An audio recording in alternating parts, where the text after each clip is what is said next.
মাত্র 3টি কথা মনে রেখে আপনি যদি আপনার প্রত্যেক দিনের জীবন যাপন করেন, তাহলে আপনার জীবন থেকে সুখ শান্তি কেড়ে নেওয়ার সাহস কারোর হবে না। কেউ আপনার জীবন থেকে সুখ শান্তি কেড়ে নিতে পারবে না। প্রথমেই আপনি জীবনের একটি বাস্তব সত্যকে সবসময় মনে রাখবেন।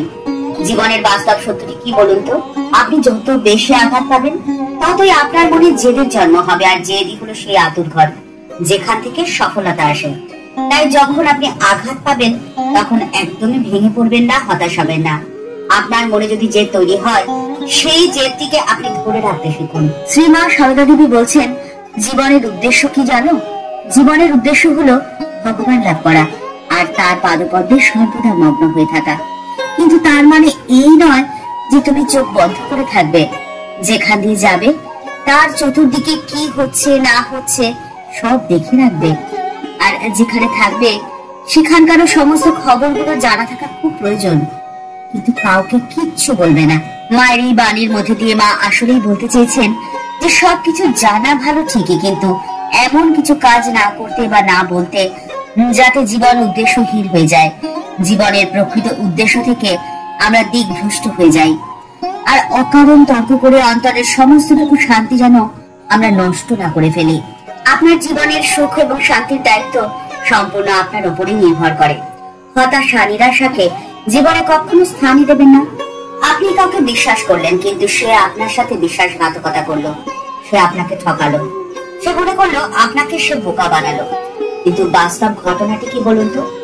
সেই মানুষটি আপনার বিশ্বাসের যোগ্যই ছিল না, সে আপনাকে বোকা বানাতে পারেনি। আর এই ধরনের ছোট ছোট ঘটনাকে কেন্দ্র করে জীবনের সুখ এবং শান্তিকে কখনো নষ্ট করবেন না। এই ধরনের মানুষদের প্রতি উত্তর দেওয়ার কোনো প্রয়োজনই নেই। প্রতি উত্তর দেওয়ার ইচ্ছে হয়ে থাকলে সেই ইচ্ছেকে আপনি বর্জন করুন। আর সেই জন্যই কিছু কথার উত্তর দেওয়া নিষ্প্রয়োজন। এতে নিজের জীবনে অশান্তি বেড়ে যায়, সুখ শান্তি উধাও হয়ে যায়। তাই কিছু দায়িত্ব সময়কে দিয়ে রাখতে হয়। সময় একদিন আপনার হয়ে উত্তর দেবেই, এবং সেটা খুব ভালোভাবেই দেবে। আর আপনি যদি ভাগ্যবান হন, তবে তা নিজের চোখেই দেখতে পারবেন। কিন্তু এর জন্য আপনাকে ধৈর্য রাখতে হবে। আর সেই জন্যই জীবনে সুখ শান্তি রাখার দ্বিতীয় উপায়টি হলো ধৈর্য। যার ধৈর্য আছে, যে ধৈর্যশীল, তার জীবন থেকে সুখ শান্তি কখনো হারিয়ে যায় না। ধৈর্য রাখা বলাটা যতটাই সহজ, ধৈর্য ধরাটা ততটাই কঠিন। যখন পরিস্থিতি অনুকূলে না থাকে, তখন প্রতি উত্তর দেওয়ার জন্য মনে অস্থিরতা তৈরি হয়, আর এই অস্থির মনকে শান্ত করে মায়ের বাণী। মা বলছেন, কলিতে মনের পাপ পাপ নয় গো। যখন মনে দুর্বলতা আসবে, অস্থিরতা আসবে, ঠাকুরকে স্মরণ করবে, আমাকে ভাববে, তখন দেখবে মন আপনা আপনি শান্ত হয়ে যাবে।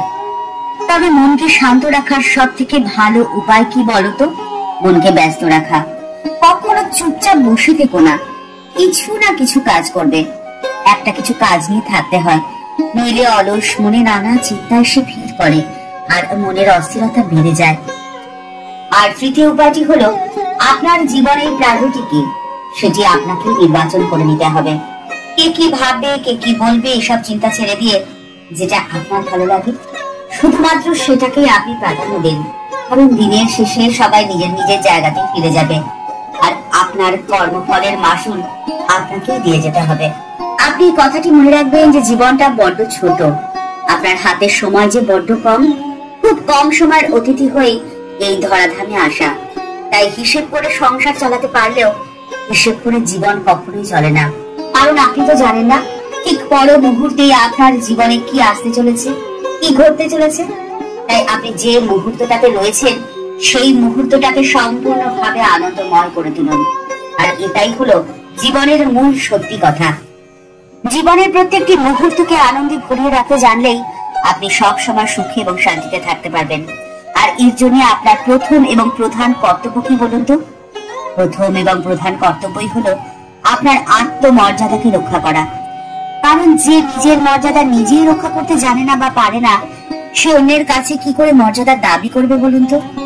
তাহলে তো তার অন্যের কাছে কোনো মর্যাদাই থাকে না, জনসমাজে তার কোনো মূল্য থাকে না, সে সকলের চোখে মূল্যহীন হয়ে পড়ে।